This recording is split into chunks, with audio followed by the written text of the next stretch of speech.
अस्सलामु अलैकुम वरहमतुल्लाहि वबरकातुहू। अल्हम्दुलिल्लाहि रब्बिल आलमीन वल आक़िबतु लिल मुत्तक़ीन वस्सलातु। बहुत मुबारक और पुरकैफ और पुरबहार लम्हात है। इस मुबारक लम्हात में जबकि आज से कमोबेश पौने 1500 साल पहले तसव्वुर करें कि यही वक्त होगा और सैयदा आमिना का आंगन होगा और हुजूर की आमद होने वाली होगी और फरिश्ते दस्त बस्ता हाथ बांधकर सलामी के लिए खड़े होंगे। इस तसव्वुर के साथ मकनून सिर्रिल्लाहिल सुभान मखदूम अल्लाह, आलिमे मा काना व मा यकून आबो गिले अंबिया जानो सुभान दिले अल्लाह, असफिया सुभान अल्लाह। मतले हर सआदत मक्ते हर सियादत खुलासे कायनात फ़ख्र मौजूदात सैयदुल आलमीन कायदुल मुरसलीन ताहा व यासीन सुभान अल्लाह, हुजूर अहमद मुजतबा नवीद मसीहा दुआए खलील ख्वाब सैयदा आमिना मुहम्मदुर रसूलुल्लाह सल्लल्लाहु ताला अलैहि व आलिहि व सहबिही व बारक व सल्लमा की बारगाह अक़दस व अनवर में मेरे साथ मिलकर पढ़ें। अस्सलातु वस्सलामु अलैका या रसूल अल्लाह नूर अल्लाह सल्लल्लाहु ताला अलैहि वसल्लम। सुबह तैबा में हुई बढ़ता है बाड़ा नूर का, सुभान अल्लाह, सदका सुभान लेने अल्लाह, नूर का आया है तारा नूर का। सुभान मैं अल्लाह, गदा तू बादशाह भर दे पियाला नूर का, नूर दिन दुना तेरा दे डाल सदका नूर का। सुभान अल्लाह, आई बिदात छाई जुल्मत रंग बदला नूर का, माह सुन्नत महर तलअत ले ले बदला नूर का। तेरे ही माथे रहा ए जान सुभान सहरा अल्लाह, नूर का, बख्त जागा नूर का चमका सितारा नूर का। ये जो महरो माह पर इतलाक आता नूर का, भीख तेरे नाम की है इस्तिआरा नूर का। काफ के सूहा दहन या अबरू आंखें आइन स्वाद, काफ हा या आइन स्वाद उनका है चेहरा नूर का। चांद झुक जाता जिधर उंगली उठाते महद में, क्या ही चलता था इशारों पर खिलौना नूर का। ए रजा ये अहमद नूरी का फैज़ नूर है, हो गई मेरी गजल बढ़कर कसीदा नूर का। सुबह शादी के लम्हात करीब है और बरसों की हमारी रिवायत के मुताबिक हम इस वक्त मिलाद मुस्तफ़ा सल्लल्लाहु अलैहि वसल्लम पढ़ते हैं। रात गुजर गई और आप रात भर बैठे रहे। शबे कद्र जिसमें कुरान नाजिल हुआ वो हर साल आती है, लेकिन जो शबे मिलादुन नबी है, शबे मिलादुन नबी के बारे में हमारे उलमा, हमारे मशाइख, हत्ता कि हमारे जो लोग हमारे नहीं हैं, मौलवी अशरफ अली साहब जैसे लोगों ने भी लिखा कि शबे मिलादुन नबी हजार हा शबहाए कद्र से अफजल है। यानी जिस रात में हम बैठे हुए हैं, ये रात को हजार हा शबहाए कद्र से अफजल उन लोगों ने भी माना जो लोग मिलाद मुस्तफ़ा सल्लल्लाहु अलैहि वसल्लम मनाने के कायल नहीं है। और रात का आखिरी पहर है और हम सब यहाँ मौजूद हुजूर अलैहिस्सलाम का जिक्र खैर, उनकी खैरात, उनकी बरसात, उनकी इनायतें, उनकी अताएं सब अपने अपने दिलों में जायज़ मुरादें लें।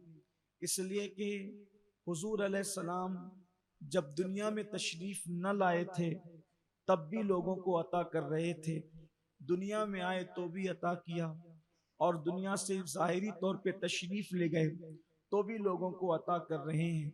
मैं इस मुबारक घड़ियों के अंदर दुआ करता हूँ कि अल्लाह मिलाद मुस्तफ़ा सल्लल्लाहु अलैहि वसल्लम के सदक़ो तुफ़ैल पूरी दुनिया के मुसलमानों को दोनों जहान की खुशियाँ अता फरमा दे।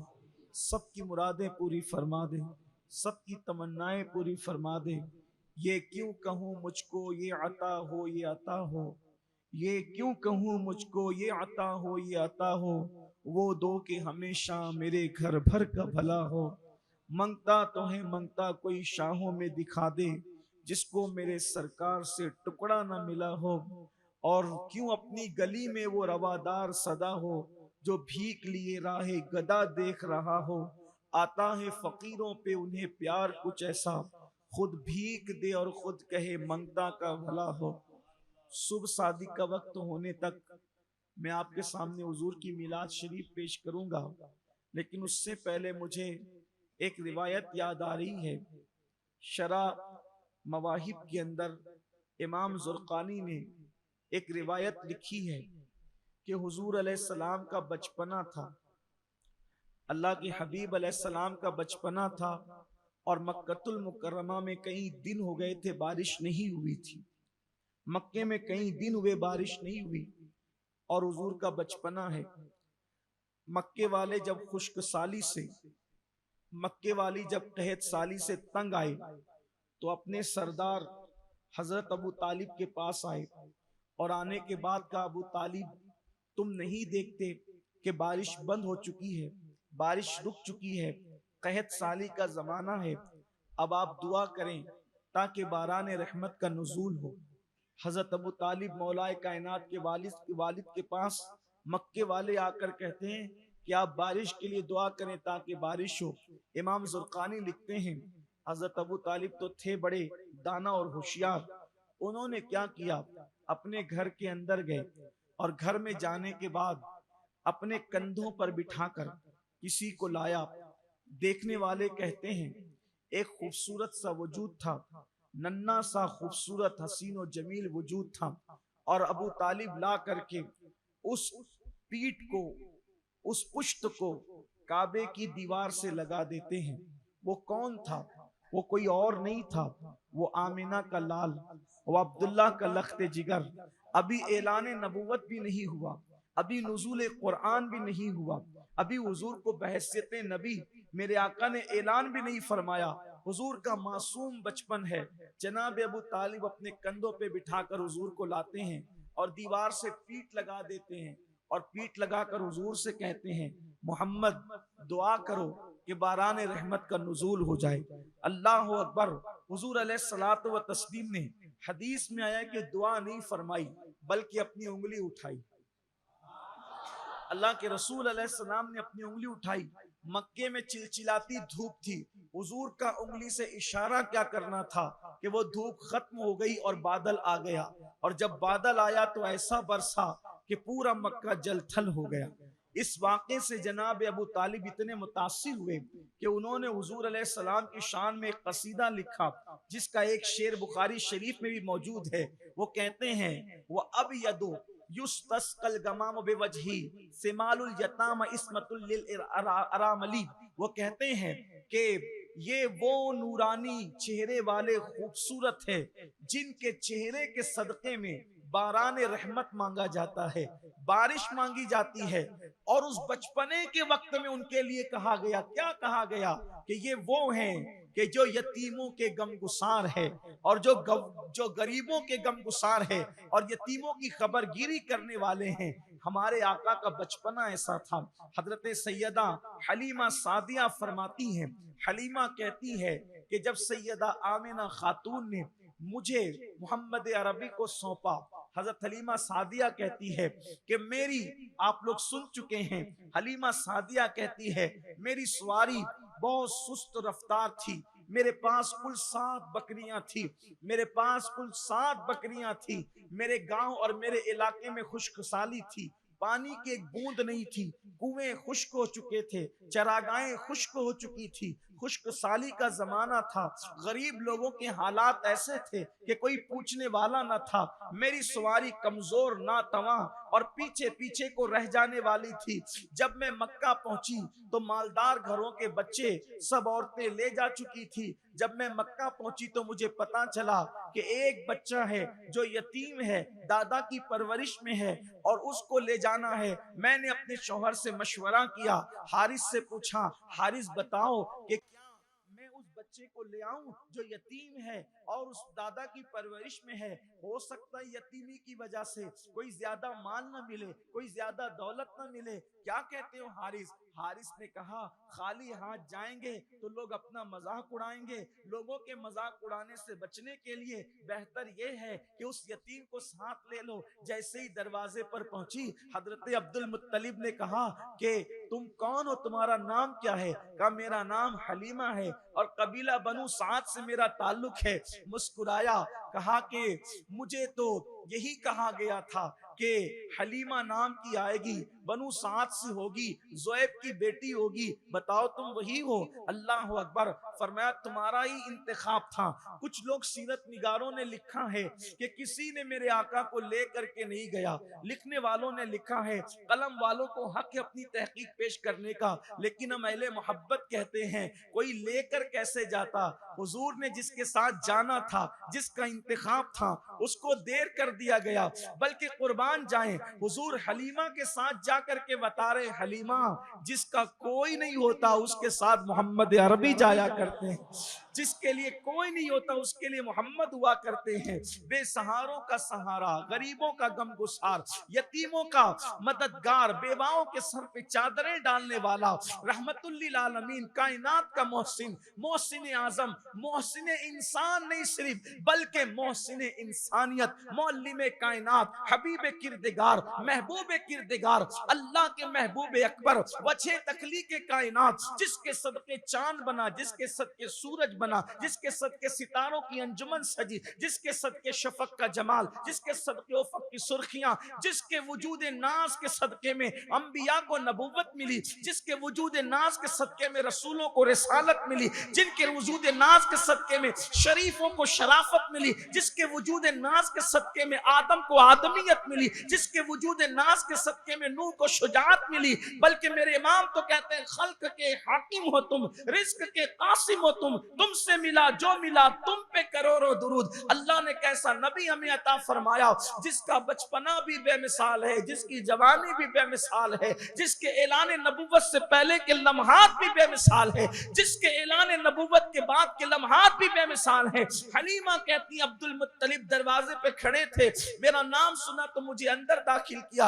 अंदर गई तो मैंने क्या देखा, सफेद नर्म कपड़े के अंदर जो है वो लिपटे हुए सो रहे हैं और खर्राटों की आवाज आ रही है।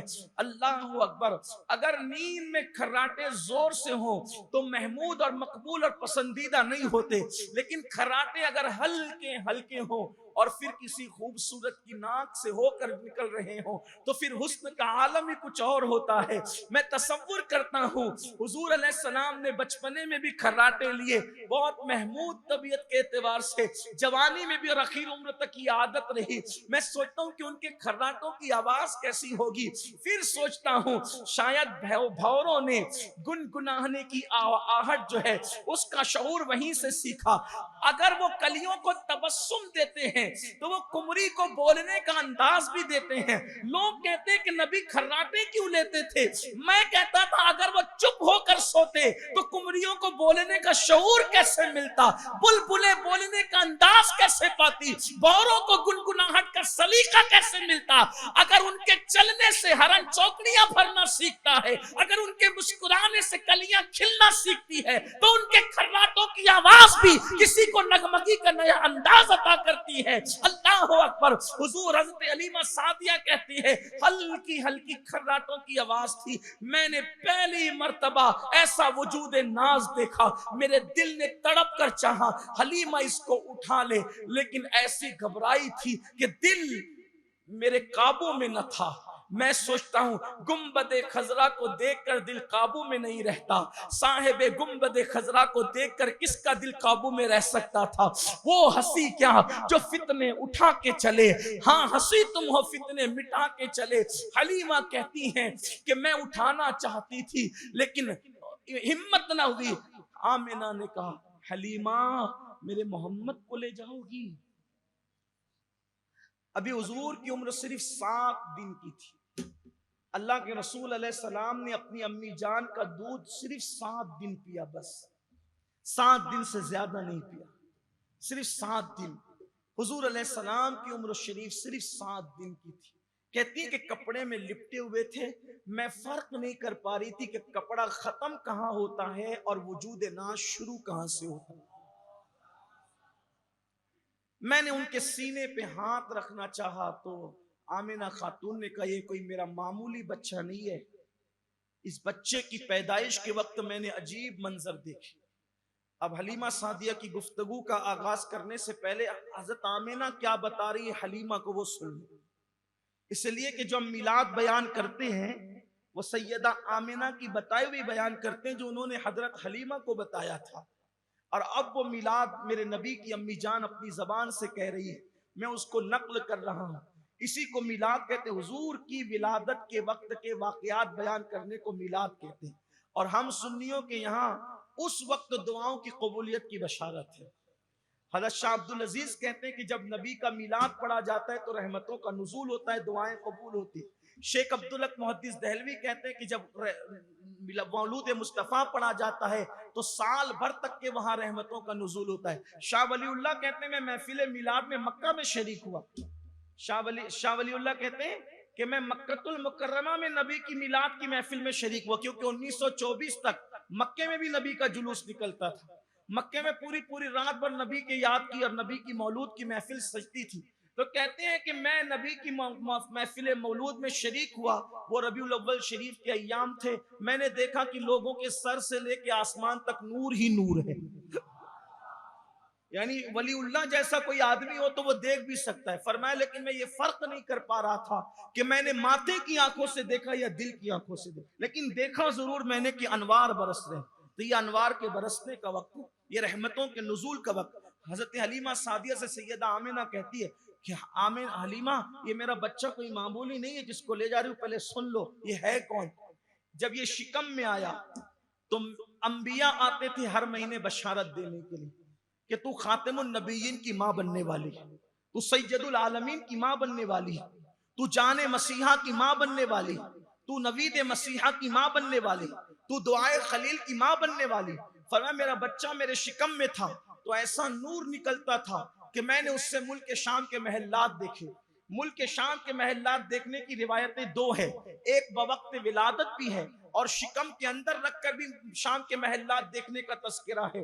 और हुजूर की विलादत हुई, कभी कभी लोगों के दिल में ख्याल आता है नबी की मिलाद, नबी की मिलाद, नबी की मिलाद में क्या रखा है। हम कहते हैं क्या नहीं रखा है। जब नबी की मिलाद हुई तो एक मखसूस तारा चमकाया गया, वो यहूदी रोता था। हजरत हस्सान बिन साबित कहते हैं मदीने में यहूदी रोते फिरते थे कि आखिरी नबी पैदा हो गए, इसलिए कि अब वो तारा चमक गया है कि जो सिर्फ नबी की विलादत पर चमकता है। हर तारे रोज रोज चमकते हैं लेकिन एक मखसूस तारा है जो सिर्फ नबी की विलादत के वक्त चमकता है। अब अगर लोग कहते हैं कि नबी की विलादत पर रोशनी काहे की, हम कहते हैं अल्लाह से पूछो जिसने सारे तारे बनाए हैं वो हर तारों को रोज चमकाता है, लेकिन नबी की विलादत के मौके पे मखसूस सितारा चमकाता है और बताता है कि हम भी किसी को इस दिन रोशनी अता करते हैं। ये चिरागा की रात है, ये रोशनी की रात है। एक यहूदी मक्के में भी था, वो चिल्ला रहा था, कहता था ए कुरैश क्या तुम्हारे घर में कोई बच्चा पैदा हुआ। उस किसी ने कहा नहीं नहीं नहीं। तहकीक की गई तो कहा कि वो अब्दुल मुत्तलिब के यहाँ पोता आया है। तो कहा मुझे दिखाओगे। जब उसने देखा तो कहा उसकी पीठ दिखाओ, तो पीठ पर मोहर नबूवत थी। वो देखकर वो बेहोश हो गया, होश उसका चला गया, वो बेहोश हो गया कि सैयदुल आलमीन पैदा हो गए। हुजूर की जब विलादत हुई हजरत अब्दुल मुत्तलिब कहते हैं काबा घूम रहा था, झूम रहा था और आमिना के घर की तरफ सजदा कर रहा था। बुत जो है वो गिर पड़े थे औंधे मुंह। जिस दिन हुजूर की विलादत हुई उस दिन जितने दुनिया के बादशाह थे सबका तख्त औंधा हो गया था, खुद ब खुद तख्त औंधे हो गए थे, बुत औंधे मुंह गिर गए थे, दरियाए सावा का पानी खुश्क हो गया था, फारस का आतश कदा जो 1000 साल से जल रहा था खुद ब खुद बुझ गया था। ये निशानियां थी अल्लाह के रसूल अलैहिस्सलाम की विलादत तैयबा की। और हुजूर अलैहिस्सलात व तस्लीम की आमद का वक्त हुआ। सैयदा आमिना फरमाती हैं मेरे घर फरिश्तों की आमद थी, मेरे घर मरियम की आमद थी, मेरे घर हव्वा की आमद थी, मेरे घर आसिया की आमद थी। अल्लाह अकबर, ऐसी मुकद्दस खवातीन आई थी, फरिश्ते आए थे। सैयदा आमिना फरमाती छत खुल गई थी और उसके बाद मुझसे एक नूर चमका। आमतौर पे बच्चे रोते हुए पैदा होते गंदगी में, फरमाते वो जब पैदा हुए तो वो मुस्कुरा रहे थे, उनके बदन पर कपड़े थे और उन्होंने उंगली उठा करके पहले कलमा पढ़ा अशहदु अल्ला इलाहा इल्लल्लाह, और उसके बाद फिर सर सजदे में रखकर कहा रब्बे हबली उम्मती। हजरत आमिना खातून कहती है हलीमा ये मेरा बच्चा मामूली नहीं है, इसको ले जाना तो इसकी निगहदाश्त करना, संभाल सकती हो तो ले जाना। हलीमा कहती है मैं तो बेकाबू थी, मैंने कहा मैं सब करूंगी, मुझे दे तो दो। मैंने लिया, हुजूर सो रहे थे, जैसे ही मैंने सीने से लगाया आंख खोली और आंख खोलकर मुस्कुरा दिया। हलीमा फरमाती कि वल्लाह मेरे सीने खुश्क थे क्योंकि मैं फाका कश थी, मेरा बच्चा पूरी पूरी रात रोता था, इसलिए कि मेरे सीनों में इतनी गिजा नहीं थी कि मैं अपने बच्चे को मुतमईन कर सकूं। मेरी घर के आसपास की चरागाहें खुश्क थी, गुर्बत का आलम था, कुछ भी हमारे पास नहीं था। लेकिन जैसे ही मैंने मोहम्मद को सीने से लगाया, गोया मेरे सीने में दूध की नहरें जारी हो गई हो। मैंने उनको पिलाया, उन्होंने पिया, दाईं तरफ का पिया, जब बाईं तरफ का पेश किया तो मुंह हटा लिया और गोया के इशारा कर रहे हो। मेरा बेटा रो रहा था, अब्दुल्ला उसका नाम था, और वो हारिस की मेरे शौहर की गोद में था। कहती हैं कि जैसे मैंने पेश किया, उन्होंने हटा करके इशारा किया, गोया यूं कह रहे हो अम्मी मैं तो पी चुका हूं, मेरे इस भाई को पिला दिया जाए। मेरे इमाम कहते हैं दूध पीतों की निस्बत पे लाखों सलाम, भाइयों के लिए तर्क पिस्ता करे, दूध पीतों की निस्बत पे लाखों सलाम। फिर फरमाती हैं मैंने इरादा किया कि कुछ दिन यहाँ रुकूंगी और कुछ दिन रुक करके फिर मक्के से निकलूंगी, लेकिन फिर मुझे पता चला कि यहाँ यहूदी घूम रहे हैं और वो चाहते हैं कि नबी आखिरुज़्ज़मान को मार दें। तो मैंने ये फैसला किया कि मैंने यहाँ से जल्दी निकलना। आमिना ने कहा कि मेरे बच्चे की हिफाजत जरूरी है। फरमाती है कि मैं अपनी सवारी पर, मैं सवारी का नाम इसलिए ले रहा हूँ कि किसी ने सवारी के नाम पर जो है ऊंटनी का जिक्र किया, किसी ने दराज गोश का जिक्र किया। अब उस सवारी की जो है इख्तिलाफात में पढ़ने की बजाय मुतलकन सवारी कह दिया जाए तो सारे इख्तिलाफात का खात्मा हो जाता है। हलीमा फरमाती हैं कि जब मैं अपनी सवारी को लेकर के चली तो मैंने सोचा कि पहले मैं काबतुल्लाह का तवाफ करूं। जब मैं सवारी लेकर आमिना के घर से निकली तो मैंने देखा कि मेरी सवारी ने 3 मरतबा काबे की तरफ रुक करके सजदा किया, और जब मैं काबे के तवाफ के लिए अंदर गई तो मैं काबे का तवाफ शुरू करना चाहती थी, तो हजर अस्वद चूमकर शुरू करना होता है काबे का तवाफ। फरमाती हैं काजी सनाउल्लाह पानीपती तफसीर मजहरी में लिखते हैं, बहुत बड़े आलिम और मुफस्सिर हैं, वो लिखते हैं कि हलीमा सादिया फरमाती हैं कि जब मैं अल्लाह के रसूल को लेकर तवाफ शुरू करना चाहती थी तो मेरी आंखों ने देखा कि हजर अस्वद अपनी जगह से निकल गया और वो मोहम्मद के लबों को चूमने लगा। पत्थर निकल करके हुजूर को चूम रहा है, हजर अस्वद चूम रहा है हुजूर अलैहिस्सलाम को। हुजूर को नहीं चुमवाया गया, पत्थर ने निकल कर हुजूर को चूमा। ये हुजूर की अभी 7 दिन की उम्र का हाल है, सिर्फ 7 दिन की उम्र शरीफ है और हाल ये है।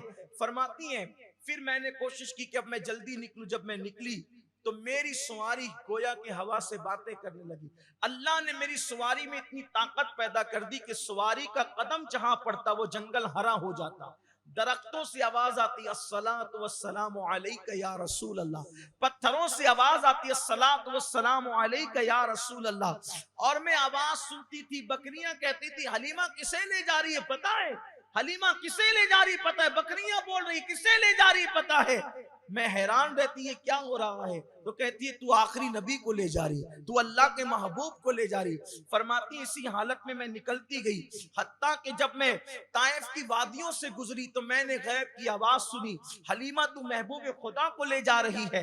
हत्ता कि फरमाती है कि मैं अपने घर रसूलुल्लाह को ले आई, मोहम्मद अरबी रूही फिदा सल्लल्लाहु अलैहि वसल्लम को ले आई। जब मैं हुजूर अलैहिस्सलाम को अपने घर लाई, वल्लाह हलीमा कहती हैं कि जिस दिन से मैंने मोहम्मद को लाया है उस दिन से मुझे कभी चिराग जलाने की घर में नौबत पेश नहीं आई। मेरा घर हमेशा रोशन रहता था, बल्कि मेरी सहेलियां कहती थी हलीमा रात को सोते वक्त चिराग बुझा दिया कर ताकि तेल कल को काम आ जाए। हलीमा कहती थी वल्लाह जब से इस बरकत वाले को लाई है कभी चिराग जलाने की जरूरत पेश नहीं आई है, मेरा घर रोशन और मुनव्वर रहता है। बल्कि हलीमा के गांव का ये माहौल बन गया था, जहां अंधेरा होता था कहते थे हलीमा जरा मोहम्मद को ले आ, जिधर जिधर ले जाते थे वो इलाके रोशन हो जाया करते। हुजूर अलैहिस्सलाम का मासूम बचपना ये था। हलीमा कहते जिस दिन मोहम्मद को लाई थी 7 बकरियां थी, और जिस दिन मोहम्मद को पहुंचाने जा रही थी उस दिन मेरे घर में 700 बकरियां हो गई थी। पहला ही दिन था, मेरे शौहर को मैंने कहा जाओ जरा दूध तो दो लो। ऊँटनी के पास गए तो चिल्ला कर कहते हैं हलीमा ऊँटनी के तो थन भरे हुए और इतना दूध दोया ऐसा लगता था जैसे वो दूध 40 आदमियों को काम आ जाएगा। इससे पहले इतना दूध कभी नहीं निकला, बल्कि खुद भूखे रहते थे। सब कहते हैं आका को पाला है हलीमा ने, सब कहते हैं आका को पाला है हलीमा ने, सच ये कि हलीमा को सरकार ने पाला है। हुजूर जिस दिन से गए बरकत हो गई। हलीमा फरमाती हैं हुजूर अलैहिस्सलातु व तस्लीम रोते नहीं थे आम बच्चों की तरह। वो कब रोते थे? जब उनके सतर से उनका कपड़ा हट जाता था तो रोते थे, और वो भी बहुत जल्दी रोते थे। और मैं अगर सतर ढांप देती तो ठीक, और अगर मैं ताखीर करती किसी काम की मसरूफियत की वजह से तो कोई गैबी ताकत उनका सतर ढांप दिया करती थी। उनका सतर नहीं देखा गया। फिर उसके बाद फरमाती हैं कि सिर्फ 9 महीने के थे, 9 महीने की उम्र में उन्होंने बोलना शुरू कर दिया। सिर्फ 9 महीने की उम्र में बोला, और जो सबसे पहली बात बोली वो अल्लाह अकबर, अल्लाह अकबर। उनकी जबान से सबसे पहले अल्लाह का नाम निकला। फरमाती हजरत हलीमा सादिया हाल ये था कि जब वो चलते थे मेरे आंगन में तो बकरियां आकर उनको सजदा करती थी, जब वो चलते थे मेरे आंगन में तो जानवर उनको आके सजदा करते थे। हलीमा सादिया फरमाती हैं उनका झूला हिलता था, हिलाने वाला कोई नजर नहीं आता था, और वो उंगली का इशारा करते तो कभी चांद इधर को होता कभी इधर को होता। इस रिवायत को हज़रत अब्बास इब्न अब्दुल मुत्तलिब भी बयान करते हैं कि एक मर्तबा मेरे वालिद जनाब अब्दुल मुत्तलिब ने कहा अब्बास बहुत दिन हो गए मोहम्मद अरबी को हमने हलीमा के घर भेज दिया है, कहीं ऐसा ना हो कि खबरगिरी न करने की वजह से नुकसान पहुंचे, जाओ जरा मोहम्मद अरबी को देख आओ। अब्बास कहते मैं निकला, और जब हलीमा के गांव में पहुंचा तो मैंने देखा कि शाम का वक्त हो चुका था, चांद निकला हुआ था, मोहम्मद अरबी का झूला हिल रहा था, हलीमा के आंगन में रखा हुआ था, कभी चांद इधर को होता कभी चांद इधर को होता। मैंने देखा तो उंगली का इशारा जिधर होता उधर ही चांद झुकता चला जाता। मेरे इमाम कहते चांद झुक जाता जिधर, उंगली उठाते महद में क्या ही चलता था इशारों पर खिलौना नूर का। एक दिन हजरत अब्बास ने पूछा कि या रसूल अल्लाह वो चांद क्यों हिलता था? हुजूर फरमाते वो चांद मुझसे बातें करता था, जब मैं रोने लगता था तो चांद मुझे तसल्लियां दिया करता था और वो मुझे रोने से महफूज रखा करता था। हजरत अब्बास ने पूछा हुजूर आपको कैसे पता चलता था कि चांद आपसे बातें करता है? सरकार ने फरमाया मैं झूले में था अब्बास, जब मैं मां के पेट में था तब भी अल्लाह ने मुझे इतना शऊर अता किया था कि लौहे महफूज पर जो कलम चलता था मां के शिकम में रहकर मैं उस कलम के चलने की आवाज को सुन लिया करता था। मां के शिकम में रहकर चलने वाले कलम की आवाज को जो लोहे महफूज पर चलता था सुन लिया करता था। अल्लाह अकबर। हलीमा सादिया फरमाती हैं मैं जल्दी जल्दी चल रहा हूँ। हलीमा सादिया फरमाती हैं जब बकरियां बीमार हो जाती तो औरतें आकर कहती कि जरा मोहम्मद का हाथ लगा दो, बच्चे बीमार हो जाते तो कहते मोहम्मद का हाथ लगा दो। पैर हुजूर के धो कर ले जाते हलीमा के गांव वाले और अपनी चरागाह में छिड़क देते तो उनकी चरागाह हरी भरी हो जाती। हुजूर अलैहिस्सलातु व तस्लीम की उम्र अब 4 साल की हुई। हुजूर अलैहिस्सलाम ने एक दिन पूछा अम्मी जान हज़रत हलीमा से पूछा, अम्मी जान ये मेरे भाई कहाँ जाते हैं और मेरी बहन कहाँ जाती है, अब्दुल्ला और शैमा जाते कहाँ हैं? तो मैंने कहा बेटा वो बकरियां लेके बकरियां चराने जाते हैं। दरअसल कोई नबी ऐसे नहीं हुए जिन्होंने बकरियों को लेकर जंगल में न गए हो। हर नबी की सुन्नत है वो बकरियां लेकर जाते थे। इसमें हिकमत यह है, नबी से बकरियां इसलिए चरवाई जाती थी कि बकरियां होती है बड़ी भोली और बकरियों को कवर करना आसान नहीं होता। तो अंबियाए किराम को चूंकि उम्मत कवर करना होता है, उम्मत कवर करना होता है, उम्मत को समेटना होता है, तो पहले उनको बकरियां दे करके गोया कि उनको एक तरीके से अल्लाह अपनी अपनी तरबियत से गुजारता है कि तुम बकरियों को इस तरीके से जमा कर सकते हो तो इंसानों को भी इस तरीके से इकट्ठा कर सकते हो। और बकरियां होती है बड़ी बेतरतीब भोली भाली। आप जानते हैं जानवरों में सबसे भोला जानवर अगर कोई है तो बकरियां। उसकी सूरत देखकर भी लगता है कितनी भोली भोली से उसकी सूरत होती है। बकरियां होती है बड़ी भोली, एक इधर को भागती है, उधर को भागती है, उधर को भागती है, जिधर पाला देखा। तो हुजूर अलैहिस्सलाम को तो हलीमा कह नहीं सकती थी कि आप बकरियां चराने जाएं, प्यार जो करती थी। तो कहा अम्मी ये जाते कहाँ हैं? कहा बकरियां चराने जाते हैं। कहा कल से हम भी जाएंगे। अब हलीमा ने इतना सब कुछ देख लिया था कि हलीमा कभी हुजूर को ना नहीं कहती थी। हलीमा ने कभी ना नहीं कहा। हलीमा खादिमा बनकर हुजूर की खिदमत करती थी। जो हुजूर ने कह दिया बस मान लिया, क्योंकि वो इतना सब कुछ देख चुकी थी। तो हलीमा कहती है जाओ, जाना तो सही है, जंगल जाना है, लेकिन आपको मैं ऐसे नहीं जाने दूंगी। हमारे यहाँ भेजने का एक तरीका होता है कि बच्चों को नजर ना लग जाए तो मूंगा जो है, मूंगा मूंगा समझते हैं, एक वो दरिया समंदर के अंदर निकलता है मूंगा। उन लोगों का अकीदा ये था हलीमा का कि अगर मूंगा बच्चे के गले में डाला जाए तो खूबसूरत बच्चों को नजर नहीं लगती। तो मूंगे के अंदर डोरा डाल करके हुजूर के गले में डाला और हुजूर के हाथ में असा दिया। थोड़ा तसव्वुर करें, 4 साल का वो अयाली, हजरत हलीमा का अयाली कितने हसीन और खूबसूरत थे। जब असा हाथ में लिया होगा 4 साल का, गले में मूंगा और नाजुक सा वजूद, जब हलीमा की बकरियों को लेकर चले तो अजीब हाल था। बकरियां लोग लेकर के जाते तो कभी इधर जाती कभी उधर जाती है। जब ये बकरियों को लेकर चलते थे तो बकरियां इनके आगे पीछे चला करती थी, कदमों में हर बकरी करीब रहने की कोशिश करती। और हदीस भी है, हदीस भी है जब हम कुर्बानी करते हैं तो जानवर हमसे भागते हैं, लेकिन हुजूर ने हज्जतुल वदा के मौके पर 63 ऊंट ज़बा किए। हदीस पाक में आता है कि वो 63 के 63 एक कतार में खड़े थे और हुजूर छुरी लेकर के खड़े थे। अंदाजा करें जब हाथ में छुरी हो तो जानवर भी देख करके भागता है, लेकिन वो 63 के 63 ऊंट एक साथ खड़े थे। हुजूर छुरी लेकर नहर करना चाहते थे तो ऊंट बढ़ के आते थे, गोया कहते हो कि पहले मुझे करे, पहले मुझे करे। यानी ऊंटों का भी हाल ये था। तो हलीमा की बकरियां हुजूर के साथ साथ चलती थी और हुजूर अलैहिस्सलात व तस्लीम बकरियां लेकर के जाते। एक दिन ऐसा हुआ कि शैमा जो है बहुत दूर हुजूर को लेकर निकल गई, दूर। हलीमा आई तो देखा कि शैमा और हुजूर कहीं चले गए हैं, तो ढूंढने लगी हलीमा सादिया ने।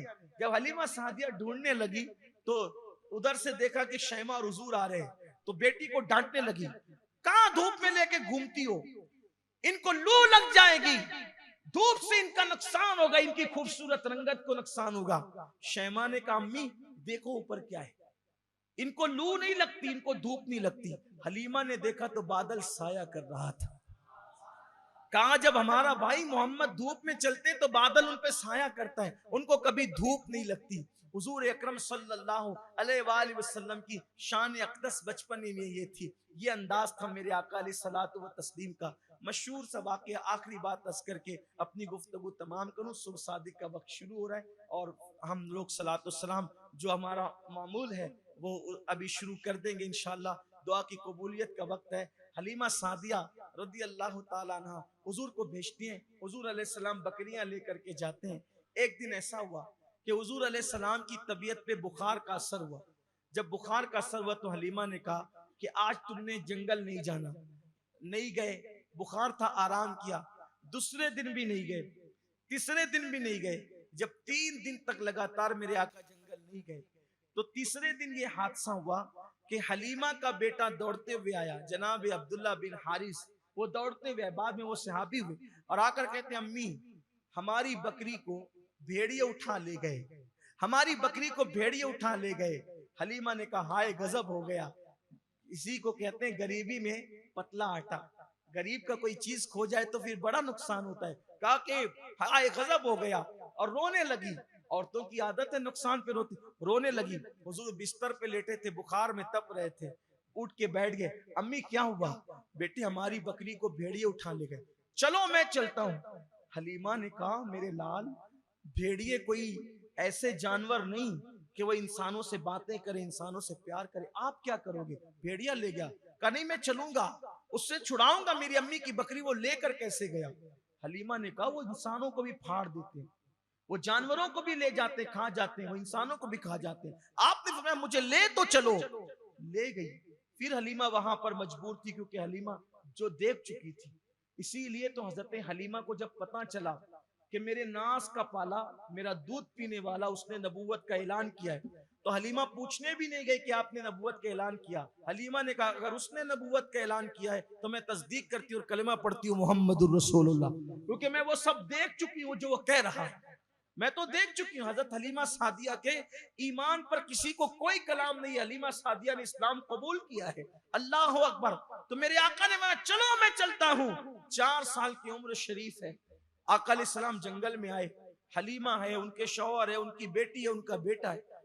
मेरे आका एक पहाड़ के टीले पे खड़े हुए और अपने नन्हे हाथ अपने मुंह पे रखे, और जैसे कि जंगल में बात करने वाले आमतौर पे तरीका ये होता है आवाज को तेज करने का, हाथ मुंह पे रखे और फरमाया ए जंगल के भेड़ियों, जिसने मेरी अम्मी की बकरी उठा ले गए वो जल्दी से ला के यहां हाजिर कर दो। रिवायतों में आता है, हदीस पाक में आता है कि जैसे मेरे आका की आवाज जंगल में गूंजी, चंद भेड़िए बीच में बकरी को, जो बकरी उठा ले गए थे, वो घेरे हुए बकरी को हुजूर के पास लेकर आए। और पहले भेड़ियों ने हुजूर को सजदा किया, बकरी ने सजदा किया, और बकरी हलीमा सादिया की तरफ आ गई। ये मंजर देख करके हैरान रहे। फिर सरकार ने सरजनिश की, फरमाया तुम्हें नहीं पता था ये मेरी अम्मी की बकरी है? तुम्हारी हिम्मत कैसे हुई कि तुम ये बकरी उठा ले गए? तो भेड़िए कहने लगे इंसानों की तरह जबान हाल से, जब आप बकरियों के साथ आते थे तो इसी बहाने हम आपके रुखे अनवर का दीदार कर लेते थे। जब 3 दिन तक आप मुसलसल नई जंगल तशरीफ लाए तो हमने सोचा कि हुजूर को बुलाने का तरीका क्या होगा। तो हमने ये तय किया कि हुजूर की अम्मी की बकरी उठा लेंगे तो उसको बचाने के लिए हुजूर जरूर तशरीफ लाएंगे। हलीमा को बकरी मिल जाएगी, हमें मोहम्मद की ज़ियारत नसीब हो जाएगी। ये जानवरों के पास हुजूर अलैहिस्सलाम का एहतराम था। अपने मौला की ये बशान अजीम, जानवर भी करें जिनकी ताजीम, संग करते हैं अदब से तस्लीम, पेड़ सजदे में गिरा करते हैं। ऐसा नबी अल्लाह ने हमें अता फरमाया। मुमकिन है इन रिवायतों पे कोई कलाम करे, इसे कोई कहानी किस्सा कहे, लेकिन हम इश्क के बंदे हैं, क्यों बात बढ़ाई है, इससे बढ़कर हमारे नबी की शान है। ऐ आशिकान रसूल, जब भेड़िए उनसे इतनी मोहब्बत करते हैं, बकरियां उनसे इतनी मोहब्बत करती है, जानवर उनसे इतनी मोहब्बत करते हैं, तो हम तो उनके उम्मती है, कलेमा पढ़ने वाले, हमें उनसे कितनी मोहब्बत करना चाहिए, कितना प्यार करना चाहिए। लेकिन बड़ी माजरत के साथ हम मोहब्बत का दावा तो करते हैं, इश्क का दावा तो करते हैं, प्यार का दावा तो करते हैं, लेकिन आज हमारा हाल ये है, हम उनकी तालीमात से कोसों दूर हैं। ना हमारी जिंदगियों में नमाज है, वो नमाज हमारी जिंदगी में नहीं जिसके बारे में उन्होंने फरमाया कुर्रतु ऐनी फिस्सला, हमारी जिंदगी के अंदर वो इबादत नहीं जिस इबादत का वो शऊर देने के लिए तशरीफ लाए थे। वो मोहब्बतों का के अमीन बनकर आए थे, वो मोहब्बतों के सफ़ीर बनकर आए थे, वो मोहब्बतों के पैगंबर बनकर आए थे। आज हमारी जिंदगी में एक दूसरे को प्यार देना नहीं, मोहब्बत देना नहीं, हम नफरतों की बोलियां बोल रहे हैं, हम फिरका वारियत के अंदर डूब चुके हैं, हम गुनाहों के अंदर डूब चुके हैं, हम बुराइयों के अंदर डूब चुके हैं। अल्लाह अकबर। आइए मुसलमानों, अपने रसूल से माफ़ी तलब करो, अपने नबी से माफ़ी की खैरात मांगो, अपने नबी की तरफ रुजू हो जाओ, अपने नबी की तरफ पलटो। आज पूरी दुनिया के अंदर मुसलमान परेशान, तंग दस्त, तबाह बर्बाद, जबू हाली का शिकार, नाने नीम शबी को परेशान। ये सारे हालात क्यों है? उसकी एक ही वजह है, हमने जराइम किए, गुनाह किए, अपने नबी का दिल दुखाया, इसलिए अल्लाह ने हमसे खुशियां छीन ली। अब हम चाहते हैं कि हम सदा खुश रहें, तो उसका एक ही तरीका है, अपने नबी को खुश करो, अल्लाह तुम्हें दोनों जहान की खुशियां अता फरमाएगा। हुजूर को राजी करो, इसलिए कि जिसकी रजा खुदा चाहता है, अगर हम उसको राजी ना करेंगे तो किसको राजी करेंगे। हमारी दुनिया भी उन्हीं के कदमों से वाबस्ता है, हमारी आखिरत भी उन्हीं के कदमों से वाबस्ता है। हत्ता कि अगर हमें जन्नत भी मिलेगी तो उनकी शफात के सदके में मिलेगी। इसलिए मिलाद के दिन आज अपने गुनाहों से तौबा करें, मुआफ़ी तलब करें और अल्लाह की बारगाह में अहद करें कि अल्लाह, आज से पहले हमने जो जराइम करके तेरे महबूब का दिल दुखाया, हमारी ये नियत तो कतन नहीं थी, लेकिन अगर लाशौरी तौर पर तेरे महबूब का दिल दुखा हो तो हम तेरी बारगाह में तौबा करते हैं। उम्मीद है आज मिलाद के सदके अल्लाह हम सब के हाल पे रहम फरमाएगा। आज सबकी झोलियां भरी, मेरा अल्लाह हमारा भी दामन भरेगा।